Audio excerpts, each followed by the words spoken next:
Good morning बच्चों। ठीक है, कल जो है हम लोग इंग्लिश का एक वीडियो अपलोड किए थे, आज इंग्लिश का दूसरा वीडियो अपलोड होगा। ठीक है, class 10th English UP board का है। ठीक है, बाकी पढ़ने के लिए जो भी पढ़ सकता है पढ़ सकते हैं, सब बेसिक क्लासेस ही चल रहा है। तो चलिए देखते हैं थोड़ा से। इसमें जो है टेंस जो है बड़े ही समय से मतलब 6 से ही सब लोग पढ़ते आ रहे होंगे टेंस के बारे में या फिर इंग्लिश के बारे में लोग। तो चलिए देख लेते हैं कि टेंस क्या होता है। टेंस जो होता है, जैसे आपका जो एक सेंटेंस होता है, एक सेंटेंस में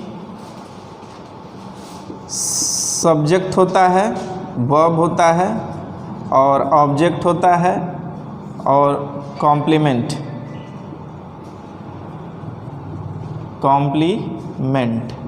देखिए ये जो है सेंटेंस के ये भाग हैं, सेंटेंस के ये क्या हैं, भाग हैं। सेंटेंस का जो पहला वर्ड होता है सब्जेक्ट, दूसरा वर्ड वर्ब होता है, तीसरा ऑब्जेक्ट और चौथा कॉम्प्लीमेंट। इस तरीके से टोटल 4 भाग होते हैं सेंटेंस के। तो कहने का मतलब ये है कि यदि आप टेंस पढ़ना चाहते हैं तो टेंस का मतलब होता है समय। तो समय किस चीज़ का समय होगा? समय जो होता है, जो आप काम करते हैं उसी का ही समय होता है। जो आप काम करते हैं, देखो भाई, कहने का मतलब ये है कि जो भी आप काम करेंगे उसी का समय आपका टेंस कहलाता है। जो भी आप काम करेंगे उसी काम का समय जो है वो टेंस कहलाएगा। जैसा कि हमने कल आपसे जिक्र किया था कि जैसे कोई भी काम है वो या तो वर्तमान में होता है जिसे आप प्रेजेंट बोलते हैं, या तो वो पास्ट में होता है और या तो वो फ्यूचर में होगा। इसी 3 तरीके से वो काम होता है आपका। या तो कोई भी काम है भाई, जैसे आप प्रेजेंट में कर रहे हो, पास्ट में कर रहे हो, फ्यूचर में कर रहे हो। लेकिन इसका पता जो है कि आप काम जो है प्रेजेंट में कर रहे हो कि पास्ट में कर रहे हो कि फ्यूचर में कर रहे हो, इसका पता तो वर्ब से ही चलेगा। इस चीज़ का पता कि आपका काम जो है वो प्रेजेंट में हुआ है कि पास्ट में हुआ है कि फ्यूचर में हुआ है, इसका पता आपको वर्ब ही बताएगा। और वर्ब ही बताएगा कि समय कब और कैसे हुआ है। तो इसलिए हमको टेंस जानने से पहले वर्ब का नॉलेज लेना बहुत ही ज़रूरी है। ठीक है, तो चलिए कोशिश करते हैं आपको वर्ब के बारे में थोड़ा सा बेहतर तरीके से बताया जाए। चलिए देखिए, वर्ब स्पेशली आप 2 टाइप के अभी देखिए, उसके बाद जैसा होगा देखा जाएगा। वर्ब 2 टाइप के होते हैं, एक मेन वर्ब होता है और एक हेल्पिंग वर्ब होता है। देखिए वर्ब जो होता है वो 2 टाइप से, यहाँ हमने इसको 2 पार्ट में बांट दिया हमने वर्ब को। एक पार्ट को आप बोलेंगे मेन वर्ब, दूसरे पार्ट को बोलेंगे आप हेल्पिंग वर्ब। तो इसको हिंदी में बोलते हैं मुख्य क्रिया, इसको हिंदी में बोलते हैं मुख्य क्रिया और इसको हिंदी में बोलते हैं सहायक क्रिया। सहायक क्रिया, ठीक है, इसको बोलते हैं मुख्य क्रिया, उसको बोलते हैं सहायक क्रिया। तो चलिए देखिए सहायक क्रिया में क्या क्या आता है। सहायक क्रिया में दो भाग होते हैं सहायक क्रिया के, जिसको बोलते हैं प्राथमिक आप इसे कह सकते हैं प्राइमरी वर्ब, और दूसरा होता है मोडाल वर्ब।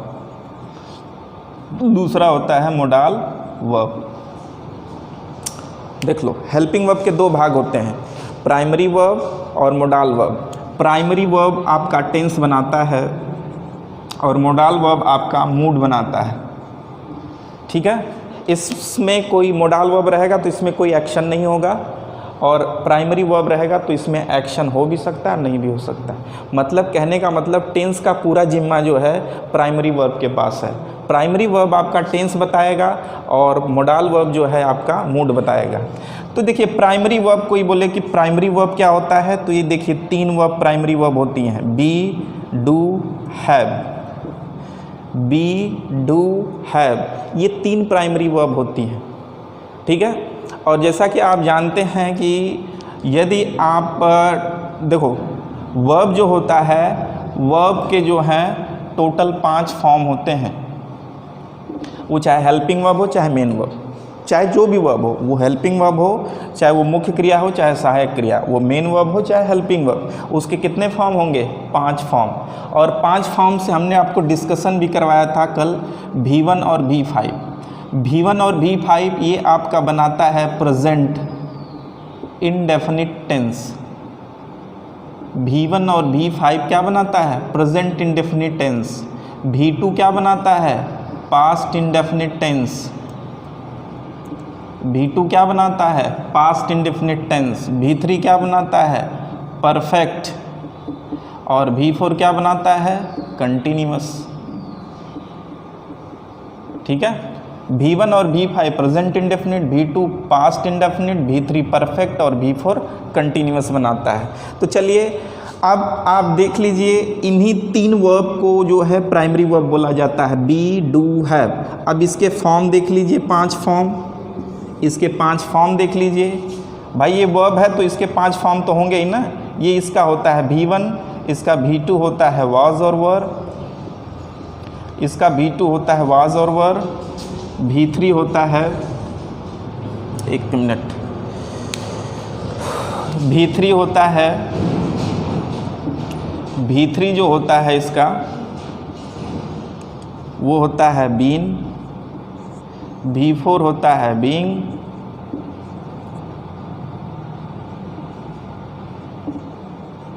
V4 होता है बीइंग और V5 में आपका इज, एम, आर, ये 3 आते हैं। ठीक है, अब देखो डू में आपका ये होता है आपका डिड, डन, डूइंग और डज, ये आता है आपका। हैव में देखो हैव, हैड, सॉरी एक मिनट, हैड, हैड, हैविंग और हैज, ये आपका है, यही मेन चीज़ है। तो देखिए कहने का मतलब ये है कि हेल्पिंग वर्ब 2 टाइप से प्राइमरी वर्ब का है।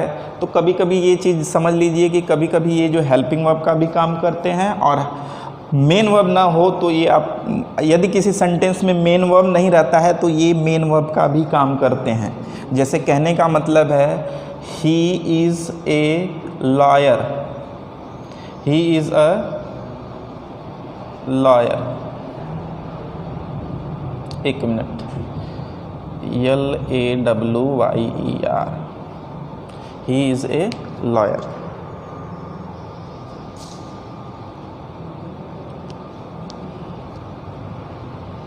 एक मिनट,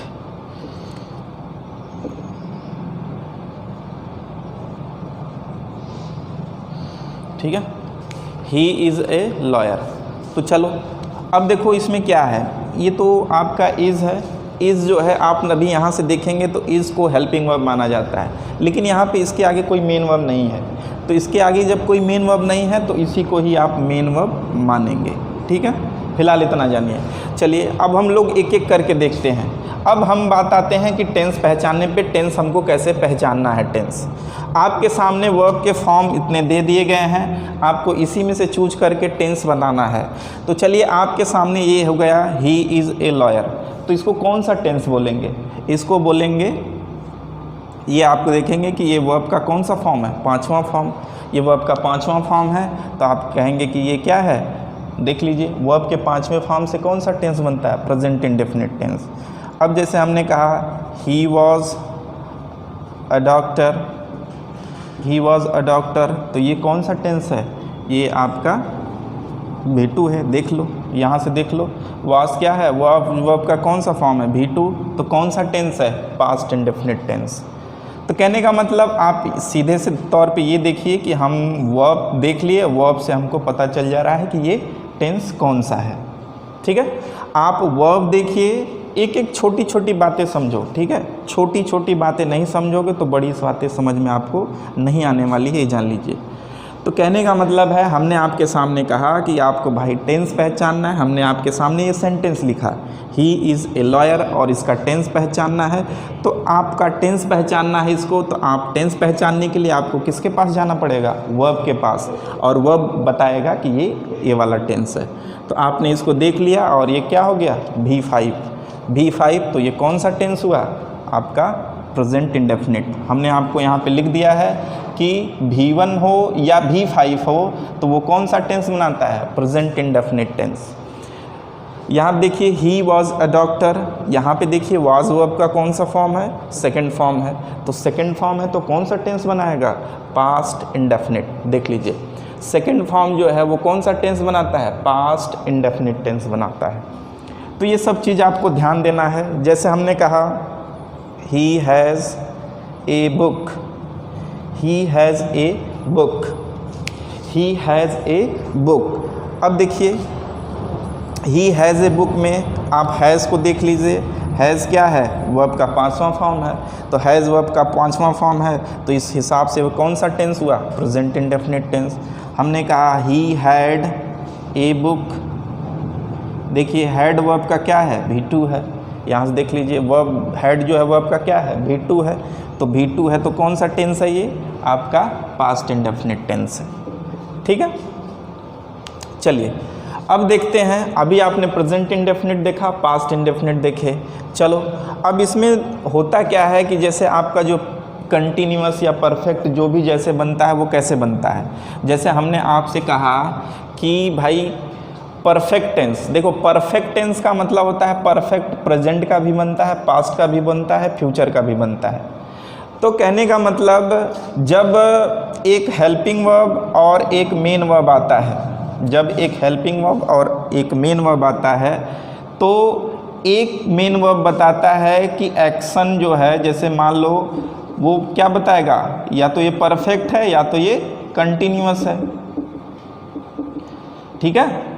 मेन वर्ब ये बताएगा कि ये परफेक्ट है कि कंटिन्यूअस, और हेल्पिंग वर्ब बताएगा कि वो प्रेजेंट का है कि पास्ट का है कि फ्यूचर का। जैसे हमने कहा ही वॉज प्लेइंग, जैसे हमने कहा he was playing in the field, he was playing in the field. जैसे हमने आपके सामने कहा he was playing in the field, तो ये वाज है, आपको पता है कि ये पास्ट का हेल्पिंग वर्ब है, और ये क्या है? ये वर्ब का चौथा फॉर्म है। मेन वर्ब में देखो, कोई भी आपका मेन वर्ब हो, जैसे मान लो कोई भी आपका मेन वर्ब हो, जैसे वर्ब है और उसमें आप ing लगा देते हो, तो वर्ब का चौथा फॉर्म हो जाता है। सारे वर्ब में, चाहे कोई भी वर्ब हो, कोई भी मेन वर्ब हो, उसमें आप ing लगा दीजिए तो वर्ब का चौथा फॉर्म हो जाता है। और किसी वर्ब में आप s लगा देते हो तो वर्ब का 5वां फॉर्म हो जाता है। तो आपको ये पता चल जाएगा कि V4 है तो कंटिन्यूअस बनाएगा, और V5 है तो प्रेजेंट इंडेफिनिट। अब ये निर्भर करता है कि वो प्रेजेंट का है कि पास्ट का कि फ्यूचर, वो आपकी हेल्पिंग वर्ब बताएंगे। तो कहने का मतलब ये पास्ट की हेल्पिंग वर्ब है और ये प्रेजेंट की हेल्पिंग वर्ब है। तो चलिए एक एक करके थोड़ा सा आप लोग नोट डाउन कर लीजिए। आपका जो मेन मोटिव है, इस कॉलम को आपको राइट डाउन करना है। इस कॉलम को राइट डाउन करके तब आपको हम एक एक टेंस बनाते हैं। ये आप लिख लीजिए इसको, ये जो है पूरा कॉलम यहाँ से यहाँ तक आपको लिखना है। तो ये मेन पॉइंट है आपका, ये भी मेन पॉइंट है, इसको आप नोट डाउन करिए। और ये भी आपका मेन पॉइंट है जिसको आपको नोट डाउन करना है, ठीक है। इसको लिख लीजिए या स्क्रीनशॉट ले लीजिए, फिर उसके बाद अब आगे हम बताते हैं, ठीक है। इतना आपने नोट कर लिया, चलो अब आगे देखते हैं। चलिए, अभी आपने पढ़ा कि प्रेजेंट, पास्ट और फ्यूचर, तो हम आपको प्रेजेंट की हेल्पिंग वर्ब के बारे में बता देते हैं, पास्ट की हेल्पिंग वर्ब के बारे में बता देते हैं, और फ्यूचर की हेल्पिंग वर्ब, फ्यूचर का हेल्पिंग वर्ब के बारे में बता देते हैं आपको, ठीक है। देखिए, प्रेजेंट की हेल्पिंग वर्ब कौन कौन सी होती हैं? Is, am, are. इसमें वही क्या पास्ट में? वाज, वर, और इसमें विल, शैल। ठीक है। और हैड, हैज़, हैव, और इसमें क्या होता है? हैड, और इसमें क्या होता है? विल हैव, शैल हैव, और इसमें और भी आता है will be, shall be, shall be. ये सब हेल्पिंग वर्ब हैं। ठीक है, ये क्या है? हेल्पिंग वर्ब है आपकी। चलो, तो एक चीज़ आप ये देखो कि हेल्पिंग वर्ब है तो हेल्पिंग वर्ब के बाद फिर मेन वर्ब आएगा। ये तो जान लीजिए कि आखिर हेल्पिंग वर्ब है तो हेल्पिंग वर्ब के बाद तो मेन वर्ब आना ज़रूरी है। तो हम आपको बता रहे हैं कि एक सेंटेंस ऑपरेट कैसे होता है। एक सेंटेंस जब आप लिखते हो तो उसमें पहले सब्जेक्ट होगा, फिर हेल्पिंग वर्ब होगा, फिर मेन वर्ब होगा। ठीक है, पहले सब्जेक्ट होगा, फिर हेल्पिंग वर्ब, फिर मेन वर्ब, फिर उसके बाद अदर वर्ड्स होगा। तो एक सेंटेंस में हम जो बता रहे हैं आपको, देखिए वो परमानेंट फैक्ट होगा। ये जान लीजिए कि हम लोग क्या करते हैं कि सब्जेक्ट के अनुसार जो है हेल्पिंग वर्ब लगाते हैं और हेल्पिंग वर्ब के अनुसार ही आप मेन वर्ब लगाते हैं। अब कहोगे कि सब्जेक्ट और वर्ब का कैसा रिलेशन है? सब्जेक्ट और वर्ब, सब्जेक्ट के द्वारा ही जो सब्जेक्ट जो है वही तो काम करता है, तो आपको जो मेन वर्ब है वो सब्जेक्ट के अनुसार ही तो लगाना पड़ेगा। किसी भी सेंटेंस में जो काम करता है वही तो सब्जेक्ट होता है, तो जो काम होगा वो सब्जेक्ट के अनुसार ही होगा ना। तो इसीलिए जब भी आप ऐसा करेंगे तो सब्जेक्ट के अनुसार ही आपको हेल्पिंग वर्ब हो या मेन वर्ब लगाना पड़ेगा। देखो, पूरे इंग्लिश में दो ही चीज़ का सिंगुलर प्लूरल होता है, एक सब्जेक्ट का सिंगुलर प्लूरल होता है और एक वर्ब का। तो देखो आप जैसे मान लो सब्जेक्ट के जगह क्या आता है? नाउन। एक नाउन का सिंगुलर प्लूरल होता है, जैसे यस या यस लगाते हो तो नाउन क्या हो जाता है? प्लूरल। ठीक है, लेकिन वहीं आप वर्ब में जब एस या ई एस लगाते हो तो वो क्या बन जाता है? वो बन जाता है सिंगुलर।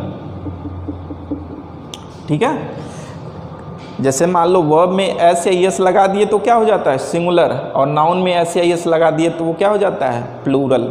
तो इसीलिए सब्जेक्ट के अनुसार आपको वर्ब लगाना पड़ेगा। तो सब्जेक्ट के अनुसार वर्ब लगाने का मतलब क्या है कि आप जैसा सब्जेक्ट रखोगे वैसा ही आपको वर्ब भी रखना पड़ेगा। कहने का मतलब यदि सब्जेक्ट सिंगुलर है तो आपको वर्ब भी क्या करना पड़ेगा? सिंगुलर रखना पड़ेगा।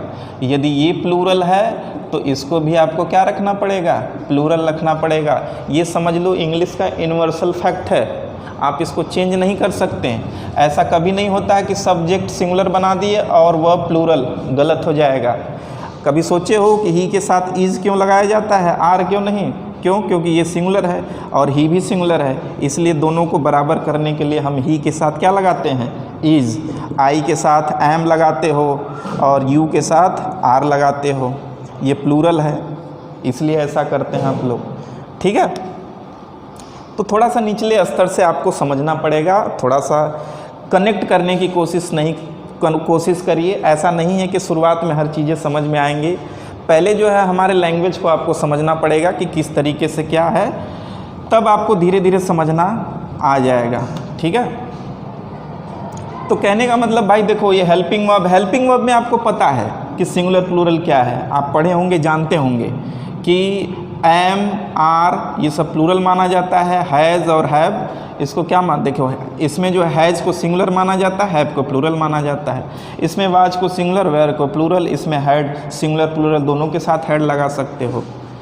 तो आपको इसमें पता है क्या सिंगुलर माना जाता है, क्या प्लूरल। मेन वर्ब में थोड़ा सा हम देख लेते हैं। मेन वर्ब में जैसे प्ले है, मेन वर्ब में क्या है? जैसे प्ले, तो प्ले वर्ब का फर्स्ट फॉर्म है, और जब इसमें यस लगा देते हो, भाई देखो वर्ब है, वर्ब में यस लगा दिए तो ये क्या बन जाता है? V5। हम पहले बताए हैं, पीछे जो था, मतलब अभी कुछ देर पहले हम आपको बताए हैं कि V5 क्या होता है? वर्ब का 5वां फॉर्म। जब किसी वर्ब में एस या यस लगा देते हो तो वर्ब का कौन सा फॉर्म हो जाता है? 5वां।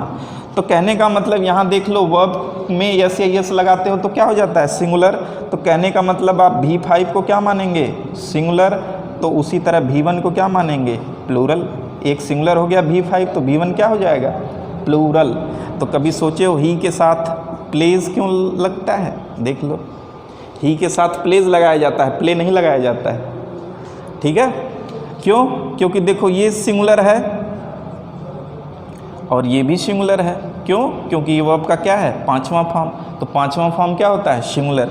इसलिए सब्जेक्ट को आप वर्ब के बराबर रख दिए, तभी आपका सेंटेंस जाके सही हो जाएगा, ठीक है। तो ये सब छोटी छोटी बारीकियाँ और छोटी छोटी चीज़ें जो हैं आपको ध्यान रखना पड़ेगा, आपको करना पड़ेगा। तो फ़िलहाल आप थोड़ा सा इसको नोट डाउन कर लीजिए, ठीक है। उसके बाद जो है हम आपको थोड़ा सा हेल्पिंग वर्ब के अकॉर्डिंग मेन वर्ब कैसे आता है उसको बताते हैं, ठीक है। और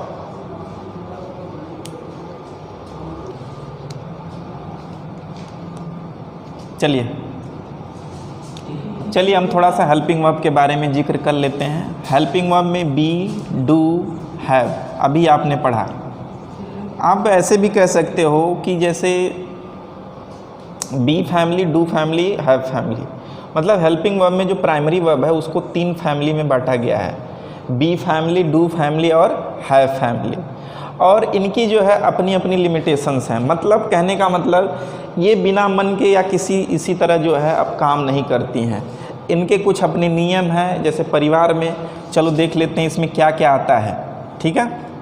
जैसे हमने कहा बी फैमिली, तो बी फैमिली में क्या क्या हेल्पिंग वर्ब आता है देख कर लीजिए। इज़, एम, आर, वाज, वर, ये जो है बी फैमिली की हेल्पिंग वर्ब है। डू फैमिली की देख लीजिए, डू, डज, डिड, ये आपकी डू फैमिली की वर्ब हेल्पिंग वर्ब है। और हैज़, हैव और हैड, ये जो है आपकी हैव फैमिली की हेल्पिंग वर्ब है। किस फैमिली की, देखो बी फैमिली की helping verb is, am, are, was, were है। और डू फैमिली की helping verb do, does, did है। और हैव फैमिली की helping verb has, have, had है। तो अब देखो ये तो हेल्पिंग वर्ब है। अब हेल्पिंग वर्ब के बाद तो मेन वर्ब तो आएगा ना आपका, बोलो। हेल्पिंग वर्ब के बाद मेन वर्ब आएगा तब क्या करोगे, देखो हेल्पिंग वर्ब के बाद जब मेन वर्ब आएगा तो जब भी फ्री फैमिली का हेल्पिंग वर्ब रहेगा तो आप उसमें वर्ब का चौथा फॉर्म लगाओगे। बी फैमिली जब इज़, एम, आर, वाज, वर के बाद जब वर्ब का चौथा फॉर्म आएगा, मतलब बी फैमिली का कोई भी हेल्पिंग वर्ब आए उसके साथ आपको क्या लगाना है, V4 लगाना है। जब डू फैमिली का हेल्पिंग वर्ब आए तो उसके साथ आपको क्या लगाना है, V1 लगाना है। और जब हैव फैमिली का आए तो V3 लगाना है। कहने का मतलब बी फैमिली हो तो मेन वर्ब क्या होना चाहिए, ये आप V4 लगाएंगे। यहाँ पे डू फैमिली का हो तो V1 और हैव फैमिली का हो तो V3 लगाना है आपको। ये आप ध्यान रखो, ये जो है मेन चीज़ है आपका, ठीक है। मतलब बी फैमिली तो V4, डू फैमिली तो V1 और हैव फैमिली तो V3। चलो जैसे आप लोग लगाते हो ना, जैसे हमने कहा ही इज़ द मैच, हमने कहा the match, he is the match. अब हमने यहाँ पे प्ले दे दिया आपको। प्ले का 5 फॉर्म जानते हो, प्ले का 5 फॉर्म, पहला होता है प्ले, दूसरा होता है प्लेड, तीसरा होता है प्लेड और चौथा होता है प्लेइंग और 5वां होता है प्लेज, ठीक है। तो अब देखो इसमें क्या कर लेंगे अब इसमें जैसे हमने कहा ही इज़ डैश करके हमने लिख दिया द मैच, ठीक है। अब बताओ यहाँ पे हम कैसे पता करेंगे कि यहाँ प्ले होगा कि प्लेड होगा कि प्लेइंग होगा कि प्लेज होगा। इसका पता आपको इससे चलेगा, हेल्पिंग वर्ब से। तो हेल्पिंग वर्ब के कहने का मतलब ये है कि आप जब इस तरीके से आपका किसी सेंटेंस का स्ट्रक्चर रहेगा तो आपको सब्जेक्ट के अनुसार हेल्पिंग वर्ब लगाना है और उसी हेल्पिंग वर्ब के अनुसार मेन वर्ब लगाना है। तो हेल्पिंग वर्ब देखो किस फैमिली से है, हेल्पिंग वर्ब देखो बी फैमिली से है और बी फैमिली के साथ आप क्या लगाते हैं, V4। तो ये देखो V1 है, ये V2 है, ये V3 है और ये V4 है। तो इसका V4 ये है, तो आप यहाँ पे ये लगा देंगे प्लेइंग, कुछ भी रटना उटना नहीं है, आप जो है इसी के अनुसार हर चीज़ करना है। अब जैसे हमने यहाँ पे क्या कर दिया, राम हैज़ ए पेन, अब हमने यहाँ पे लिख दिया बाई। तो बाई के फॉर्म देखो, बाई के कितने फॉर्म देख लो, बाई, बॉट,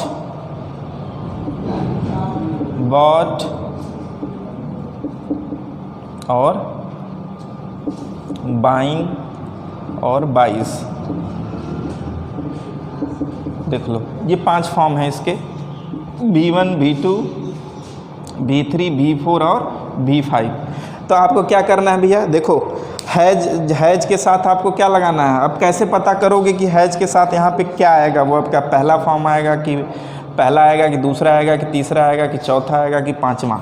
तो इसको आपको ध्यान करने, ऐसा पता करने के लिए आपको केवल और केवल हेल्पिंग वर्ब चेक करना होगा। तो हेल्पिंग वर्ब चेक किए यहाँ पे, तो हेल्पिंग वर्ब में क्या है, हैज़ है। अब हैज़ चेक करो किस फैमिली से है, हैज़ इस हैव फैमिली से है, और हैव फैमिली के साथ क्या आता है, V3। तो इसलिए आप यहाँ पे क्या लगाएंगे, इसका V3 बॉट। तो Ram has bought a pen, इस हिसाब से आपको भरना है।